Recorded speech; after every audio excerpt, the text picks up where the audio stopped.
tasawuf belaka. Namalah ustaz mengajar ilmu fardu ain Allah kau mana daripada kecil lagi aku dah mengajar bab air semayang. Namalah bab semayang ni bab rukun semayang daripada kecil tak kalau umur 50 nak belajar ni maki dia kitab Minhajul Abidin alihkan ke baru sedang sikit kata waktu modal lepas lagi nak main dengan Minhajul Abidin. Nah, ni lah kita ni kadang-kadang bila ngaji tinggi lalu jadi lain lah. Bila jadi lain semua tengok orang lain tak kena belaka. Tak betul belaka. Ismail jemaah dia kata nampak terhati ada tanduk atas kepala. Tak pergi Ismail jemaah sampai bila-bila. Dia kata aku kat ni dekat Jandu ni dah banyak masjid tak pergi Ismail jemaah aku tengok terhati semua ada tanduk atas kepala dia kata. Untuk guru tarikat.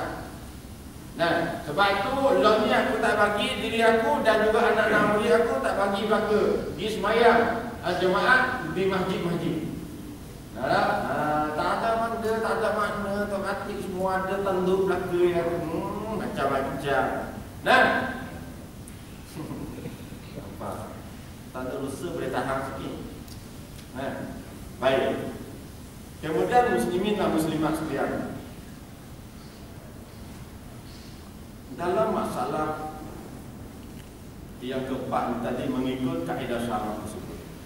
Maknanya 4 perkara ini kalau lepas semua baru amalan itu dikira sebagai amalan yang diterima oleh Allah Subhanahu wa taala. Dalam kitab Bahrul Masjid diceritakan iaitu satu hadis daripada Nabi sallallahu alaihi wasallam sebagai peringatan bagi kita semua. Pada jilid yang ke-17 kita cari lama dia kata apa dia? La tazulu qadama ibni Adam yaumil qiyamah min indi rabbih hatta yus'ala an khams. Hadis daripada Abdullah bin Mas'ud radhiyallahu anhu, salah seorang daripada sahabat besar Nabi sallallahu alaihi wasallam. Dia diceritakan antara qari baca Quran yang paling baik sekali masa tu. Suara cukup-cukup merdu sekali.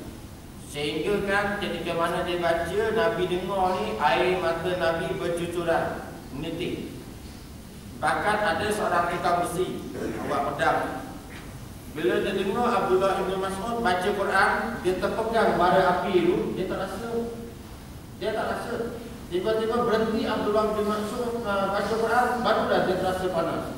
Tak khusyuk dia dengar bacaan baru. Para kita komplain saja Tok Imam.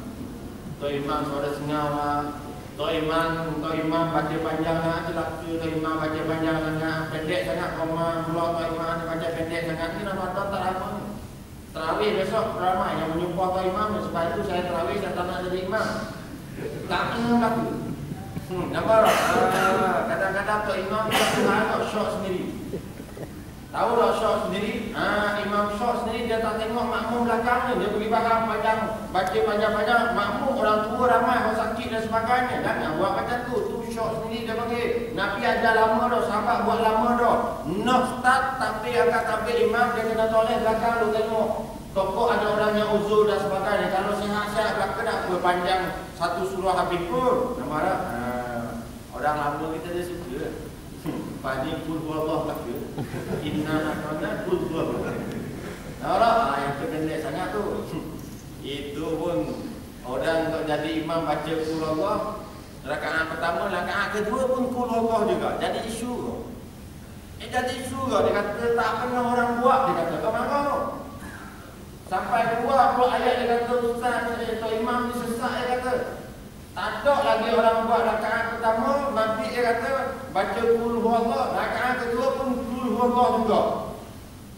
Zaman Nabi sallallahu alaihi wasallam masih hidup. Ada seorang lelaki ni bila dia semayang macam tu lah. Dia jadi tok imam ni dua qul huwallah ni dia baca rakaat pertama kedua. Sahabat-sahabat pun jadi pelik. Pasal apa dia tak jadi membaca ni semua? Sahabat pergi tanya Nabi. Nabi dengar pun Nabi pelik juga. Nabi pergi tanya dengan sahabat tu. Lalu sahabat dia kata apa? Aku suka dengan ayat. 4 ayat yang ada pada surah Qul huwallah ni, dia kata surah Al-Imran ni aku suka sangat dia kata. Lalu Nabi kata 1/3 daripada Quran. Baca Qul huwallah. Jangan nak dengar 1/3 daripada Quran baca Qul huwallah je. Quran besar tak buka terus. Atau kau mampu guna. Dia kata ikut hati kau ustaz dia kata. Nabi kata 1/3 Quran ya. Aku baca tu Allah boleh tak sepertiga? Alhamdulillah kan. Janganlah tentu baca surah Al-Baqarah, surah Ali Imran dan sebagainya. Baik. Kemudian ya, Abdullah bin Mas'ud radhiyallahu anhu ini diceritakan bila dia wafat, jenazah dia ketika mana dimasukkan ke dalam liang lahat, diceritakan oleh para sahabat yang mendatangi tanah perkuburan ataupun mengiringi jenazah ini tadi, dia tiba-tiba ketika mana jenazah belum masuk dalam liang lahat ini, tiba-tiba ada burung berwarna putih keluar daripada liang lahat. Tak nampak, semua sahabat tak nampak bila masa burung itu masuk situ. Kemudian yang ajaib lagi, tiba-tiba bergema suara, iaitu Al-Quran daripada alam kubur, daripada liang lahat ini tadi, bergema alunan bacaan ayat Quran. Dan dalam masa yang sama juga keluar bau wangi, bau harum. Kata para sahabat, ketika mana jenazah dimasukkan ke dalam liang lahat, ada seorang dari kalangan laki-laki baca la ilaha illallah, tiba-tiba jari Abdullah bin Mas'ud yang wafat ke liang lahat ni, yang keras tiba-tiba terangkat. Seperti mana dia dudukkan tahiyat ketika mana membaca asyhadu an la ilaha illallah wa asyhadu anna Muhammadar Rasulullah. Para kita itu angkat jari sopan. Muslimin dan muslimat sekalian, ini hebat para sahabat radhiyallahu anhu suatu ketika dulu. Baik. Kemudian Nabi sebut la tazulu qadama ibni Adam yaumil qiyamah min 'indi rabbih hatta yus'ala al-qam. Tidak berganjak ataupun bergerak kaki seorang anak Adam yang berdiri di mahsyar sehingga dipertanyakan oleh Tuhannya, yakni tentang dua perkara. Maknanya kebangkitan semua daripada manusia besok. Bila bangkit daripada masa ini, semua kaki kita ni seolah-olah kena tegak. Pakak-pakak kena pula. Dalam satu riwayat diceritakan, bila manusia bangkit semua daripada mahsyar, Allah kata, lalu Allah tanya, siapa dia Tuhan kamu? Ada segolongan daripada manusia ni hang berkumpul, dia kata apa dia jawab?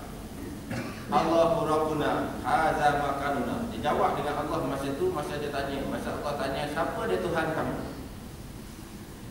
Puak-puak ni yang satu kumpulan dia jawab Allahu Rabbuna hadza makanuna. Dia kata ketika itu Allah minta supaya manusia ni pergi berkumpul tempat masing-masing.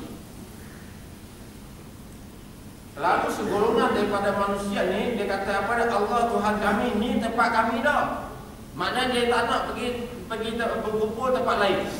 Ada tak orang lain yang pergi berkumpul sana, ni berkumpul sana, ni berkumpul sana. Ada geng-geng lah macam kita hidup atas muka dunia.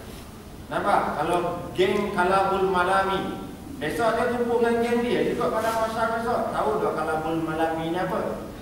Tengok nak cerita Ahmad Abab Lamli. Dia kata Kalabul Malami. Apa itu Kalabul Malami? Kelab malam dah. Nampak? Ni geng-geng yang kelab malam ni besok dia kumpul dengan geng dia lah. Hak geng-geng yang sekarang KO ni, yang kilapan emas ke, kilapan apa macam-macam ni semua, geng-geng dia kumpul besok ni. Yang jadi taiko dia besok tu, yang juri tu, yang guru-guru mengajar suara tu, semua tu penagih dan sebagainya. Sebab program melalaikan manusia daripada zikir akan Allah, menyuburkan maksiat di atas muka bumi Allah. Bukan tak boleh buat, tapi kalau boleh buat dengan cara kamu boleh jaga syarak, dipersilakan. Nampak? Kalau buat program mati seumpama itu dengan tujuan nak terpekik, terlolong, penyokong dan sebagainya, lupa kepada Tuhan, pakak-pakak kena berlaku dosa. Nampak tak? Bagi pada masa besok ni geng-geng ni berlaku dah. Tiba-tiba ada satu kumpulan, dia tak pergi mana, dia kata Allahu Rabbuna hadza makanuna. Allah Tuhan kami dan ni tempat kami. Lalu Nabi sebut dia, Allah pun hilang. Kemudian lama sikit Allah datang balik, tanya lagi. Jawapan tetap sama juga. Kemudian Allah hilang lagi.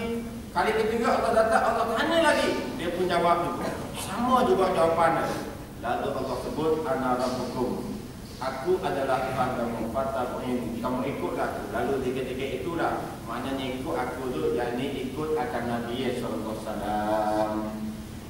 Maka di ketika itulah Allah tanya kepada Muhammad sallallahu alaihi wasallam ini, apa dia permintaan kamu hari ini wahai Rasulullah, wahai kekasihku? Lalu Nabi kata apa dia?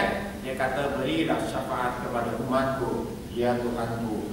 Lalu syafaat yang paling besar yang ada pada Nabi kita sallallahu alaihi wasallam adalah kita umat akhir zaman. Tetapi kita lah umat yang paling awal dihisab oleh Allah Ta'ala, dan kita lah umat yang paling awal masuk ke dalam surga Allah Subhanahu Wa Ta'ala. Ini syafaat yang paling besar sekali. Kemudian bicara dalam masalah 5 pertanyaan daripada Allah Subhanahu Wa Ta'ala ketika tiap-tiap daripada hamba-Nya di padang mahsyar. Dia kata soalan yang pertama, al-umrihi fi ma'afna, pada umurnya, pada usianya, kemana dia menghabiskan akan umurnya, kemana dia menghabiskan akan usia. Umur biar pendek tetapi penuh dengan keberkatan adalah lebih baik daripada umur yang panjang tetapi penuh dengan maksiat. Saya dulu pernah tanya di masjid-masjid, siapa dia berani bangun qiyamul lail sembahyang tahajud, lepas tu dia buat sembahyang hajat. Dalam sembahyang hajat tu dia sujud, dia minta dengan Allah Ta'ala, dia kata, ya Allah, dalam hati ya, ya Allah, Engkau pendekkanlah umur aku dalam penuh keberkatan. Siapa berani?